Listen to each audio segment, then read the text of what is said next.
Good morning and welcome to Better Commander. This is Nicky G and I'm here to tell you you're sleeping on Sigarda, brother. Now, Aftermath has landed with a little bit of controversy and some really strange singles pricing. As of right now, the boxes are down below $63 for these things. In the midst of all this, there's a little sleeper that's currently $1 for the regular version and an astonishing $7 for the showcase version. I'm going to get right into it. But first, make sure you subscribe to the old channel here. It's fun watching these things grow. Starting out, even my mom wasn't subscribed, but I eventually won her over with my old John Arenicus deck tech. Here we got Sigarda, Font of Blessings. 2 green and a white for a legendary creature, Angel. It's a 4/4 with flying. Other permanents you control have hexproof. You may look at the top card of your library at any time. You may cast angels and human spells from the top of your library. Wait a second, let's break down the name here for a moment. Everybody knows that font means what the letters look like when you write an essay, right? You get to choose the font, right, brother? But did you know that Albert Blessings invented Common Sans in 1896? Well, now you do. Is this a conspiracy? Yes. It's the Illuminati. Lizard people. Listen, I love angels. I wish Magic would lean into the terrifying, biblically accurate angels from Bayonetta. In that game, angels are the bad guys. They're murderous, horrifically destructive, and unimaginably powerful. Magic kind of leans into the ladies with wings idea, which is fine too. The obvious comparison here is Shalai, Voice of Plenty. 3 and a white for a legendary creature, Angel. It's a 3/4 with flying. You, planeswalkers you control, and other creatures you control have hexproof. It has 4 green, put a +1/+1 counter on each creature you control. This is currently a $6 card, and rightfully so. It's a bit of a different flavor than Sigarda, but both use hexproof to protect your stuff. Shalai protects planeswalkers, creatures, and you, and can be easily built into +1/+1 counters. Sigarda protects everything and wants you to build angels and humans.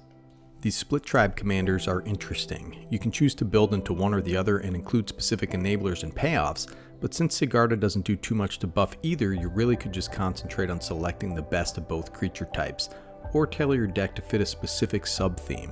Angels and humans seem to drive in 2 different directions, life gain and +1/+1 counters. Either is viable when you have a card advantage / protection piece in the command zone. Sigarda is open-ended enough that you aren't forced into a specific archetype.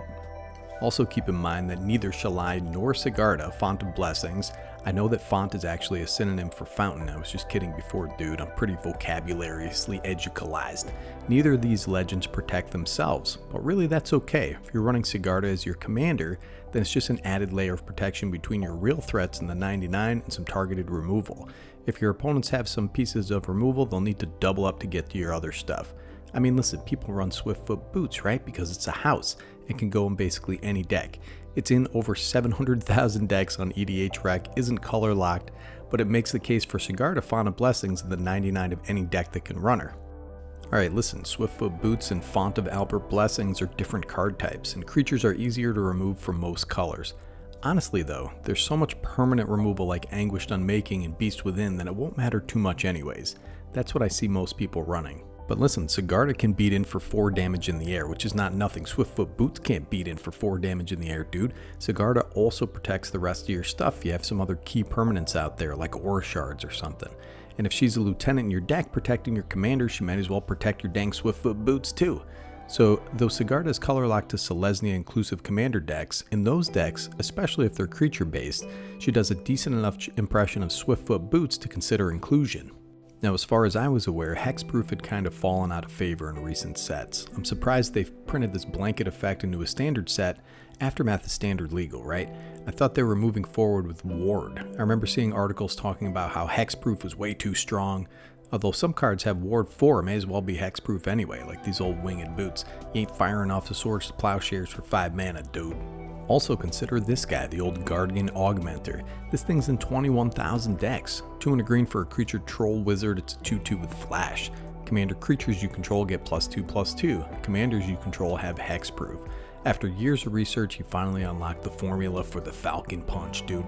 I like this card. I think it goes in quite a few decks, was only printed in Commander 2021 and is currently about $3 or so. This is just for your commander, is a 2/2, but has the added bonus to having flash, which can effectively counter an opponent's targeted removal given the right circumstances. At the helm of a creature-based hybrid tribe deck, how does Sigarda fare? While there are some humans that are pretty ubiquitous in EDH. How about the old Eternal Witness? This is a human, though by looking at the various arts you would not be off base to think it was an elf. This is the #1 human on EDH Rec and is great to cast off the top of the library. Esper Sentinel, he's just a human, he's just like my cousin. He has flow metal knife blades for hands and a really superior hat and or eyebrows. I'm not sure which that is. I hate the art on this thing, but I love the effect. And out of Ikoria, you have the old Dranith Magistrate, looking a little like Mr. Beast out there. He's lifting orbs of light into the eyes of your opponents so that they can't even cast their dang commanders, dude. Imagine Sigarda giving these little stacks creatures hexproof. That would be delicious. Then you got Sean Connery from Highlander, Lunarch Marshal, 3 and a white legendary creature, human soldier. It's a 3/3. At the beginning of each combat, creatures you control gain first strike until the end of turn. If a creature you control has first strike, same is true for all the rest of the stuff. Flying, death touch, double strike, haste, hexproof, indestructible, lifelink, menace, reach, skulk, trample, and vigilance. So if you have this in Sigarda out there, your creatures have flying and hexproof at a minimum. Great in a combat focused deck. And you got Platinum Angel out there looking like somebody's divorce attorney. 7 generic mana for an artifact creature angel. It's a 4/4 with flying. You can't lose the game. Your opponents can't win the game. That's something that a lawyer would think of. It's under $4 currently due to a proliferation of reprints. This combined with hexproof will be tough to blast through depending on what your opponents are doing. I have a couple copies of this thing. I think this is a great card. Sarah's Emissary, 4 white for a creature angel. It's a 7/7 with flying. As Sarah's Emissary enters the battlefield, choose a card type. You and creatures you control have protection from the chosen card type. This is just a monster card that can be used offensively and defensively depending on what you need. Most removal is instant speed, so you can bet on that, or protection from creatures will force all of your damage through. Now this card used to be really expensive. Lyra Dawnbringer is 3 white for a legendary creature angel. It's a 5/5 with flying, first strike, and lifelink. Other angels you control get +1/+1 and have a lifelink. She says, "You are not alone. You never were. I'm hiding in your bathroom closet and watching you, my friend." I didn't know she was such a creep, but I did know that she was a beater that's under $2 with all these great angel synergies.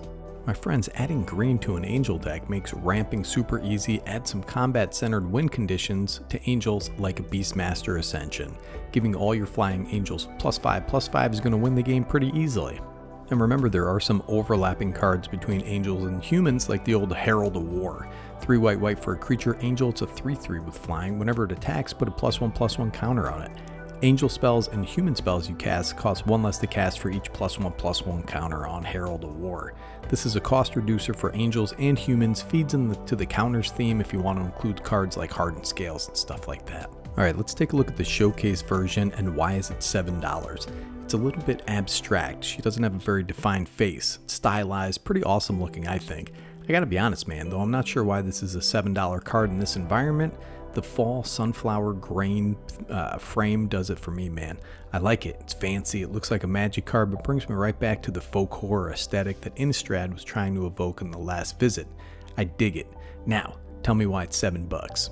Hey man, listen, Angels is a great deck to consider for an effective budget commander deck to hand out to a less experienced player. Angels are cool, they're easy to grok. It's always been fun swinging out with a Sarah Angel. It has been since 1995, dude. Here's something you don't see very often, dude angels. Why can't dudes be angels out there with giant muscles, dude? Anyways, I would slot this into any deck that can run it, and I think it's going to be a more expensive sought after card going forward. Giving your other permanents hexproof is worth the 4 mana, plus you get this big 4/4 flying body on it. Giving your commander hexproof is worth at least 3 mana, as evidenced by the massive use of Swiftfoot Boots and Guardian Augmenter, so this is not a stretch to slot in as a little lieutenant in a creature heavy strategy. Even in an aura or equipment based deck, this gives your accessory stuff hexproof, which is really good. So listen, stay cool out there. It's approximately 60 degrees here and we're sunbathing, for gosh sake. It's Nicky G from Better Commander signing off.